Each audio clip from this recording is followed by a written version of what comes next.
Good morning बंधू. सकाळ सकाळच आपले सिद्धभाईने काढले फ्रीडम न थेट गेलो कॉलेजला. न इकडं काय बघतय, डोरेमॉन आणि सुलेमान भाई संगतीन बसलं. बंधू पोट्या गँग आली हो. मग नंतर गेलो प्रॅक्टिकलला.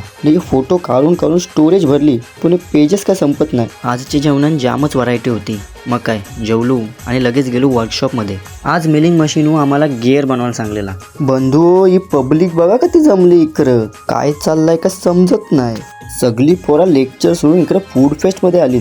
यो दादा बघा का ते खुश आहे. फुकटान खावायला भेटलं वाटतं सगळा. इकडं पण खाण्यात जामच व्हरायटी होती. द्राक्षांची 2 टापा आणि 1 कलिंगडाची कपची असलेला ग्लास. बोचांची धूर येईल एवढी तिकट भेल. या माणसाई काय काला काला या बॉक्समध्ये भरलाय काय माहिती. एक मोठा पाणीपुरीचा स्टॉल आणि एक बारका पाणीपुरीचा स्टॉल. बंधू आपल्या सिद्धभाईने पाणीपुरी घेतली हो आपल्याला. पाणीपुरी खपवीत नाही तो भाईने घेतला मोदक. सेम बक्कासुरासारखा खाते बघा. मग नंतर निघलो घराजवळला. बंधू कुर्ला बॉय बघ कसा कार चालवतय. चला भेटून नवीन ब्लॉग मध्ये.